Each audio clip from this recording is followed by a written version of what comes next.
Paz do Senhor, estamos aqui dando mais uma vez continuidade à leitura do livro O Vinho Novo é Melhor, de Robert Thom.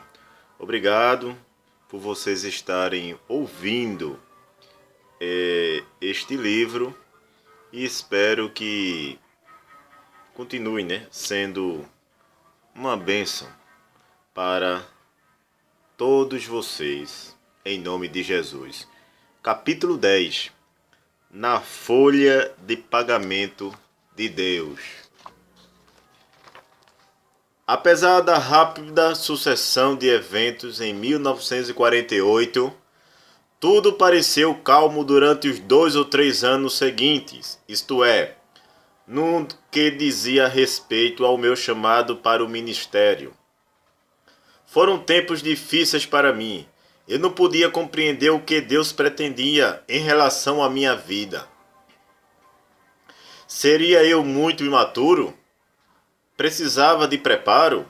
Ou quem sabe, estava enganado quanto ao chamado para a obra de Deus? O trabalho na base do exército corria bem. Eu era intendente de uma unidade de engenharia e tinha a meu cargo toda a folha de pagamento. Além disso, era responsável por todos os depósitos do quartel, o que representava um controle de materiais no valor de milhões de dólares por ano.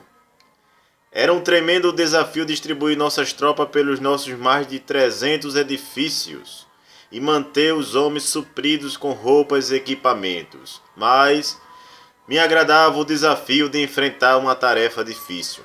Todavia, o serviço na base não podia tomar o lugar de um ministério integral dedicado a Jesus Cristo. Assim, sentindo certo desalento, continuei orando para que Deus me mostrasse o que fazer. Outra coisa que começava a me deprimir era o crescente ceticismo de Joyce acerca do batismo no Espírito. Eu não havia tomado conhecimento desse problema até nos mudarmos para Sea Point. Desde sua conversão, Joyce se mostrava uma cristã entusiasta, e embora eu tivesse recebido o batismo antes dela, estava confiante de que ela logo receberia esta mais profunda experiência. Mas, depois de termos frequentado a missão por algum tempo, suas dúvidas começaram a revelar-se. Você sabe, ela me disse um dia, Deus me perdoe se eu estiver errada, mas é difícil aceitar algumas das coisas que eles pregam na missão. O quê? Falei um tanto surpreso. O que você quer dizer? Bem, esse negócio de cura, por exemplo. Não quero ser cética, Bob. Você sabe que eu amo o Senhor, mas se Deus ainda hoje opera milagres, então por que você não está curado? Não sei, respondi. Mas Deus realiza curas hoje. Lembra o que lhe contei sobre Hope Anderson e como Deus a curou da distrofia? Sim, isso foi notável. Mas por que não funcionou com você? Eu não sei. Deus deve ter suas razões. Sim, é isso que eles dizem lá na missão. E o que mais podem eles dizer? Podiam ser honestos e admitir que talvez estejam errados a respeito da cura e de algumas outras coisas. Outras coisas? Como por exemplo? Como por exemplo, essa conversa acerca do batismo no Espírito. Mas Joyce, por que você sempre precisa duvidar disso? Justamente porque não vejo nenhuma evidência de todo esse poder do qual eles estão sempre falando. Ela replicou. Eles falam do poder de testemunhar, mas dificilmente alguém se salva. Eles falam do poder de curar os enfermos, mas ninguém é curado. Bob, é difícil acreditar em um poder que não opera. Mas você precisa admitir que o batismo tem produzido enorme mudança em muitos deles. Fiz questão de lembrá-la. É verdade. Ela disse olhando-me diretamente nos olhos. Nisto devo concordar com você. Todos os batizados no Espírito agora batem palmas e gritam aleluia. Mas Bob, Não é esse o poder que Jesus mencionou. Puxa, de algum modo eu sabia que ela estava certa. Sentei-me ali em silêncio, pensando no meu próprio batismo no Espírito na casa de McCade. Embora tivesse sido uma experiência gloriosa, eu precisava admitir que não estava inteiramente satisfeito com o poder que vinha se manifestando em minha vida desde aquela experiência.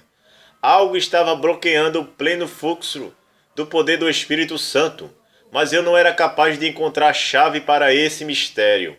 Fui para a cama naquela noite um tanto desanimado.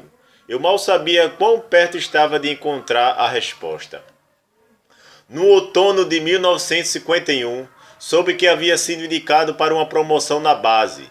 Isso significava que logo estaria ocupando o mais alto posto em nossa unidade. Se Deus me queria no ministério, eu não podia compreender porque Ele me abençoava tanto no exército.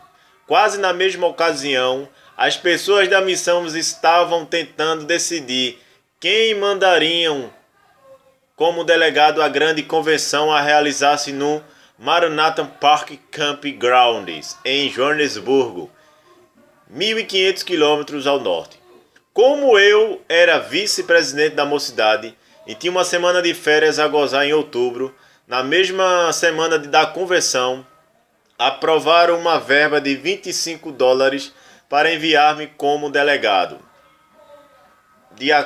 De acordo com o que o pastor Crompton me disse, eu participaria de uma dupla festa espiritual. A convenção da mocidade devia encerrar-se na quinta-feira à noite e o reavivamento espiritual de cura Bosworth teria início na sexta-feira no mesmo auditório. Teria sido uma bênção se toda a minha família pudesse ter ido, mas tínhamos 6 crianças naquela época e a viagem ficaria muito dispendiosa. Por isso, Joyce concordou em ficar em casa enquanto eu fazia a viagem a Joanesburgo. Eu já ouvira muito acerca do maravilhoso ministério de cura de F.F. Bosworth, autor do livro Christ the Healer, Cristo que cura. Muitas pessoas diziam que milagres inacreditáveis ocorreram em seus cultos, como cegos que passavam a enxergar, surdos que passavam a ouvir e aleijados que passavam a andar. Eu estava ansioso por verificar se o que eu vira era realmente verdade. Quem sabe, talvez até eu mesmo fosse curado da asma. Quando cheguei à área dos acampamentos, o Maranatha Park Auditorium estava vibrando de emoção. Era uma enorme construção de chapa ondulada, com os 4 lados abertos, construída especialmente para convenções religiosas. O edifício se vangloriava de poder receber 9.000 pessoas sentadas, contando as cadeiras na ampla galeria. Que tremenda sensação ver jovens cristãos de toda a África do Sul enchendo o grande tabernáculo. Na quinta-feira à noite, o presidente da reunião avisou a todos os que planejavam ficar o resto da semana para o reavivamento Bosworth que tratasse de chegar cedo, se quisessem ocupar bons lugares. Por isso, na tarde de sexta-feira, dirigi-me ao auditório e sentei-me em uma cadeira na segunda fila, bem à frente. Se aquelas curas eram reais, eu queria vê-las bem de perto. Não que estivesse duvidando, como Tomé, mas depois de minha conversa com Joyce, eu precisava saber a verdade. Senhor, falei, a cura divina opera ou não opera? Se ela opera, e assim eu creio, espero que não te importes que eu fiscalize tão de perto a tua ação. O culto só estava programado para começar à noite, mas olhando ao meu redor notei que não era o único que viera tão cedo. Na realidade, várias centenas de pessoas já se espalhavam pelo auditório e mais gente continuava chegando. Na hora de começar o culto, todos os lugares estavam tomados e a multidão excedente se espalhava sobre a grama em torno do auditório aberto. O espaço diante de mim, entre os assentos e a plataforma, estava repleto de cadeiras de roda e macas. O organista tocava hinos evangélicos conhecidos. O culto começou com todos aqueles milhares de pessoas elevando as vozes em um hino. Mais tarde, o evangelista auxiliar pregou um breve sermão. E depois que o evangelista terminou sua mensagem e nós orávamos em silêncio, o Espírito Santo começou a mover-se com grande poder sobre aquela congregação. Eu ouvia pessoas soluçando à minha volta. A primeira coisa que constatei foi que eu também estava chorando. As lágrimas corriam pela minha face e pingavam na minha camisa. Era como se eu estivesse sendo lavado por dentro e por fora pelo poder de Deus. E em seguida Deus falou daquele modo peculiar que não posso explicar. Robert, esta noite eu chamo você para trabalhar para mim em tempo integral. Chamo você para abandonar toda a segurança terrena e pregar meu evangelho. Proclamar a mensagem de libertação, levar o evangelho aos pobres, curar os enfermos, expulsar demônios. No lampejo, vi o que vinha me impedindo de andar no Espírito. Fazia 3 anos que Deus esperava por minha decisão. Eu iria ou não me dedicar ao serviço com fé e obediência em tempo integral? Por alguma razão eu imaginava que quando Deus quisesse que eu deixasse o exército, Ele tramaria as condições para que eu me sentisse compelido a efetuar a mudança. Mas agora eu via tudo sob nova luz. Deus não me forçaria a sair. Se eu deixasse o exército, seria por minha própria escolha. Deus havia me chamado. Cabia a mim dar o passo de fé e responder ao seu convite. Pensei em Abraão, deixando-o dos caldeus. Deus não obrigou a mudar-se, não é mesmo? Ele simplesmente revelou sua vontade e coube a Abraão decidir dar ou não aquele drástico passo de fé e deixar Ur. Nesse momento percebi com certo constrangimento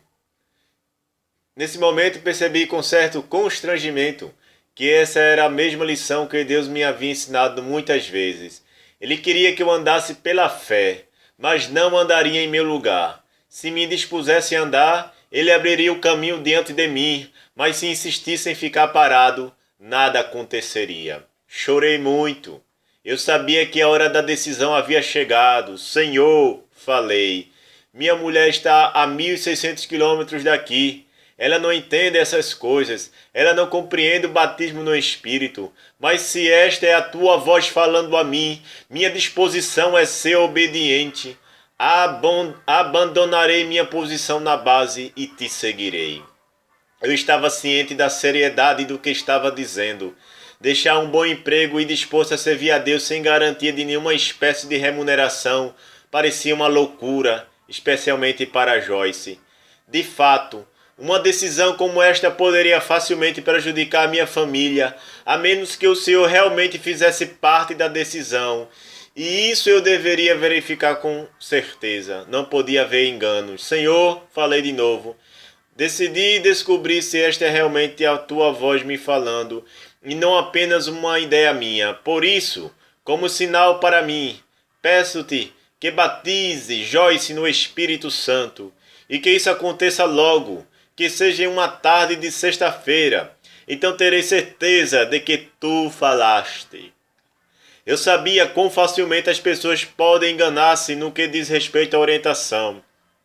E certamente Deus não se incomodaria se eu fizesse uma pequena verificação dupla. Afinal de contas, eu já havia visto muitas pessoas correndo atrás de sombras e cometendo sérios enganos. Foi então que Bosworth, com seus 74 anos de idade, levantou-se e começou a falar. Era um homem alto, cheio de dignidade, que já havia ministrado a milhões. Durante alguns minutos ele falou àquela multidão de 100.000 pessoas acerca do poder de Jesus. Agora ele prosseguiu. Há aqui 9 pessoas que sofrem operações de mastoide. Alguns de vocês estão parcialmente surdos, outros estão totalmente surdos. Onde vocês estão? Fiquem de pé, se puderem me ouvir. Ou se alguém está sentado junto a uma pessoa surda, traga à frente. Logo, 9 pessoas surdas ou parcialmente surdas estavam de pé na frente daquele grande auditório. Bosworth desceu e colocou as mãos sobre elas, uma por uma. Tu, demônio surdo, sai desta mulher em nome de Jesus, ele ordenou. No mesmo instante, a mulher levantou os olhos, maravilhada, e disse: Eu posso ouvir, eu posso ouvir. A assistência prendeu a respiração. Cada uma daquelas pessoas começaram a ouvir. E cada caso, Bosworth gastou algum tempo para testar os resultados após a oração, de modo que todos os presentes pudessem ver o que havia acontecido. Isso foi feito noite afora, pois muitos outros milagres aconteceram. Quando o culto chegou ao fim, eu sabia sem dúvida alguma que Deus realmente opera milagres hoje. Na noite seguinte, eu me sentia como se pudesse confiar em Deus para qualquer coisa. Quando chegou o momento de orar pelos enfermos, sentei em meu lugar e orei com o evangelista. De repente surgiu uma agitação à minha frente. O que está acontecendo aqui? Perguntei a mim mesmo, levantando rapidamente os olhos. Vi então duas mulheres que, com as costas quebradas, haviam sido trazidas em macas. Ambas se puseram de pé e começaram a louvar a Deus, uma abraçando a outra e dançando de alegria. Um cidadão que usava uma bota ortopédica com suporte de ferro arrancou o suporte e viu sua perna crescer 6 centímetros. Nessa ocasião, as pessoas começaram a gritar e a bradar em todo o auditório. Alguns que tinham as juntas das pernas enrijecidas começaram a andar para cá e para lá nos corredores. Outros, antes incapazes de ver, exclamaram: Eu posso ver, eu posso ver. Todos choravam. Eu jamais havia visto tal onda do poder curador de Deus. Ninguém havia visto. Logo, muitas pessoas se levantaram dos seus lugares e foram à frente para orar. Antes que o culto terminasse, quase 2.000 pessoas haviam sido salvas. No sábado à noite, ocorreram muitos milagres. Mas para mim, a coisa mais empolgante foi o anúncio de que Bosworth estaria na cidade do Cabo no fim da semana seguinte. Louvado seja o Senhor, murmurei. Levarei Joyce. Se isto não a convencer, nada o fará. Antes de deixar o auditório naquela noite, abri caminho com dificuldades através da multidão, esperando apertar a mão de Bosworth, mas parecia que todo mundo tivera a mesma ideia e por isso tive de esperar em uma longa fila. Isto não passa de perda de tempo, pensei. O máximo que eu conseguirei será um Deus o abençoe. Não obstante, quando finalmente cheguei diante de Bosworth, ele agarrou minha mão, apertou-a calorosamente, como se eu fosse um velho amigo, e começou a fazer perguntas a meu respeito. Quando eu lhe disse que Deus me chamara para um ministério entre os pobres da cidade do Cabo, ele demonstrou grande interesse. Então, você poderia vir aos Estados Unidos um dia destes? Disse. Poderíamos. Juntos fazer algumas coisas fantásticas. Bem que eu gostaria, respondi, um tanto surpreso com a sugestão. E eu também, ele disse. Gosto de encaminhar jovens ao ministério. Isso é tão importante para mim quanto as grandes cruzadas. Irmãos Bosworth, pode contar com isso. Respondi. Um dia deste irei aos Estados Unidos para visitá-lo. Ótimo, ele falou sorrindo. Eu gostaria muito de preparar outro Timóteo. Imagine. Disse a mim mesmo ao afastar-se de Bosworth. Ele realmente quer me ajudar. Viajei de volta à cidade do Cabo, mais seguro que nunca de que Deus me havia chamado para o seu trabalho. Quando cheguei em casa, fui entrando porta dentro, ansioso para contar a Joyce tudo o que eu havia visto em minha breve conversa com Bosworth. Você precisa ver o que vi. Comecei a falar impulsivamente. Este companheiro, Bosworth, é o maior que já encontrei. E ele estará na cidade do Cabo no fim de semana. Você vai ouvi-lo? A sua asma sarou? Ela perguntou. Bem, não, mas uma porção de gente foi curada.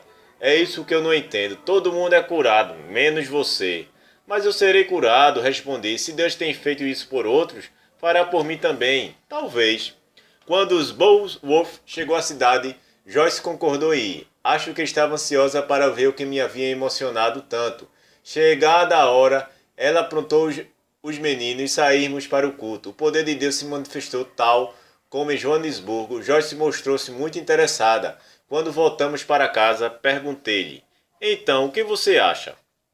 Lágrimas brotaram dos seus olhos. Foi lindo, ela falou. Foi muito lindo. Mas, bem depressa, a campanha chegou ao fim e Bosworth se foi. Joyce, falei. Tenho a sensação. Joyce, falei. Tenho a sensação de que isto é apenas o começo do que Deus quer fazer nesta cidade. Sim, ela respondeu. Gostaria de saber se algum dia voltará aqui. Não sei, respondi. Mas mesmo que ele não volte, a obra de Deus precisa ser levada avante. Sim, mas como? Vou escrever algumas cartas a T.L. Osborne ou a Oral Roberts ou quem sabe a Billy Graham. Eu os convidarei para que venham à Cidade do Cabo e realize campanha aqui. E foi isso que fiz, mas todos eles responderam que estavam seriamente comprometidos por um longo tempo. Então, em uma quarta-feira, Deus me falou com uma gentil reprimenda. Vá você mesmo. Não o chamem para pregar meu evangelho. Vá você mesmo. Não o chamei para pregar meu evangelho. Senhor, perdoa-me. Falei. Eu farei. Mas não deixo meu emprego na base enquanto não batizarem Joyce no Espírito. Fizemos um trato, lembre, Senhor. No entanto, eu sabia que precisava obedecer a Deus se quisesse ter um relacionamento com Ele. Por isso, naquela noite, engatei um pequeno gerador à traseira de um caminhão emprestado, dirigi-me a um bairro pobre e comecei uma reunião de avivamento ao ar livre. Como não havia eletricidade naquela área, as luzes elétricas se constituíram em uma atração. Uma menina surda-muda de 9 anos de idade foi trazida à reunião. Em nome do Senhor Jesus Cristo, expulsei o espírito da surdez. Quando as luzes foram desligadas e estávamos prontos para ir embora, vi um homem com sua mulher e 5 filhas, todos vestidos de branco, correndo pelo campo. O homem estava muito agitado. Senhor, ele falou, eu sou o pai da menina surda-muda, por quem o Senhor orou esta noite. Nós somos hindus. Minha filha tem 9 anos e eu nunca a ouvi falar até esta noite. Eu sei que o Senhor orou por ela em nome do seu Deus, o Senhor Jesus Cristo. Aquele homem, sua mulher e as 5 filhas se ajoelharam e aceitaram Jesus como seu salvador pessoal. As reuniões cresceram cada vez mais, até que em 3 semanas cerca de 15.000 pessoas se reuniam em campo aberto. Em uma única noite, cerca de 5.000 pessoas aceitaram Jesus como seu salvador. Outra noite, um dos professores da Universidade da África do Sul, em Pretória, estava passando por ali. Seu nome era Sr. Trump. Ele viera à Cidade do Cabo desfrutar alguns dias de férias na praia. Sendo cristão, sentiu-se fortemente interessado na grande multidão que compartilhava a palavra de Deus. Estando ali por fora da multidão, ele nos contou depois. Ouviu-me dizer que um homem com hérnia estava de pé na assistência e que Deus queria curá-lo. Sentiu logo que era ele o homem citado, embora ninguém soubesse do seu sofrimento, a não ser ele e Deus. Fazia 19 meses que ele vinha orando para que Deus o curasse. No momento em que eu mencionei o fato, ele levantou a mão, reconhecendo sua condição, e em nome de Jesus Cristo eu ordenei que a aflição o deixasse. No mesmo instante a hérnia desapareceu. Naquela época, eu lia todos os livros que podia encontrar relacionados com a fé. Li a biografia de Smith Wigglesworth, Charles Finney e John Wesley. A impressão cada vez mais profunda era de que Deus me queria no seu serviço em tempo integral.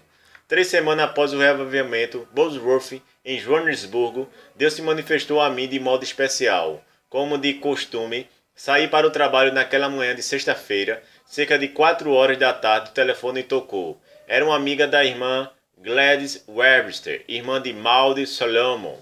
É o irmão Tom que está falando? Ela perguntou. Sim, respondi. Que barulho é esse? O que está acontecendo aí? Oh, ela riu. Estou contente de que você possa ouvir muito bem o que é. É sua mulher falando em línguas. O seu Deus acaba de batizá-la com o Espírito Santo. Você está brincando? Não, é verdade, escute. É a irmã Maudie. E a irmã Maudie parou de falar, para que ouvisse claramente a voz de Joyce. Não havia dúvida. Minha mulher estava orando em alguma língua desconhecida. Louvado seja Deus, falei. Foi exatamente por isso que orei. Foi? Sim, irmã. Hoje faz 3 semanas que eu disse a Deus que, se Ele me queria em tempo integral no ministério, precisaria batizar Joyce no Espírito Santo e que deveria correr em uma tarde de sexta-feira. Não? Ela comentou espantada. Você fez tal oração? Sim, irmã. E aconteceu exatamente como você pediu em oração? Sim. Jesus não é maravilhoso? Coloquei o telefone num gancho e sentei-me ali por um momento em êxtase. Senhor, orei depois. Não precisa dizer mais nada, eu te obedecerei. De imediato me dirigi ao gabinete do comandante. Por coincidência, era meu cunhado. Major, comuniquei. Vim solicitar baixa nos meus papéis. Quero sair no dia 31 de dezembro. Você está dando baixa? Por quê? Vou entrar para o ministério. Seu demônio maluco. Você deveria pensar melhor. Será que não entende que escolhi você para a promoção? Não demora muito e você será o primeiro homem nesta unidade. Eu sei, mas Deus me disse para sair. Você pensa que eu vou acreditar nisso? Porque em nome do bom senso Deus diria a você uma coisa tão idiota como essa? Não sei, repliquei com um sorriso. Ele deve ter algo em mente. O comandante meneou a cabeça, demonstrando incredulidade. Você ficou maluco por causa desse negócio de religião, não ficou? Ele zombou. Logo você terá Joyce tão doida quanto você. Acho que ela já está, repliquei. Esta tarde ela ficou cheia do Espírito Santo. Aborrecido, ele se virou para sair do seu gabinete e falou: Está certo. Se você quer dar o fora, esse estúpido engano é seu. Mas quando estiver morrendo de fome, não venha chorar no meu ombro. Quando cheguei em casa naquela noite, Joyce lançou seus braços ao redor de mim e chorou de alegria por sua recente experiência no espírito. Oh, Bob, é tão maravilhoso, soluçou. Sinto muito. Sinto como se tivesse uma vida completamente nova. Sim, assim será, eu disse rindo. Mas do que você pode imaginar?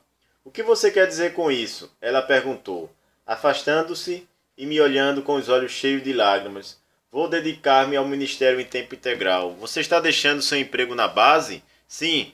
Posso comprar meu desligamento por 52 libras inglesas. Por um momento ela ficou muito séria. De que viveremos? Doçura, falei. O que Deus chama também proverá. Ela começou a rir e gritou. Viva! Vamos entrar na folha de pagamento de Deus. Ali ficamos por longo tempo rindo e chorando. Por alguns dias oramos ardentemente pedindo o dinheiro de que precisávamos. De fato, concordamos em orar pedindo a soma de 63 libras, 52 para pagar o direito de desligar-me do exército e 11 para alguns dias de férias. Naturalmente, com a minha asma, eu poderia ter conseguido facilmente uma pensão no valor de 100% do meu salário, mas eu tinha certeza de que Deus me curaria. Por isso achei que seria melhor comprar minha baixa. Fui a uma reunião de oração certa noite. Havia decidido que precisava orar fervorosamente pelas 66 libras naquele momento. Quando voltei para casa, vi um homem conversando com Joyce no portão. Irmão Tom, ele falou, sua mulher recebeu um cheque para você. Sim, respondi, 63 libras. Ele olhou para mim com surpresa. Como você sabe? Sua mulher o avisou algo semelhante? Como eu poderia ter avisado? Joyce o interrompeu. Você me entregou o cheque há poucos minutos e ficamos aqui conversando desde que você chegou. Sim, naturalmente, ele falou, voltando-se para mim. Mas como você soube? Bem, repliquei. Eu acabo de orar pedindo 63 libras e quando oro espero que Deus responda. Ele estava espantado. É um milagre, falou. Espere até eu contar isso para minha mulher. Aqui terminamos o capítulo 10. Muito obrigado por estar acompanhando esses vídeos. Deus abençoe a todos em nome de Jesus.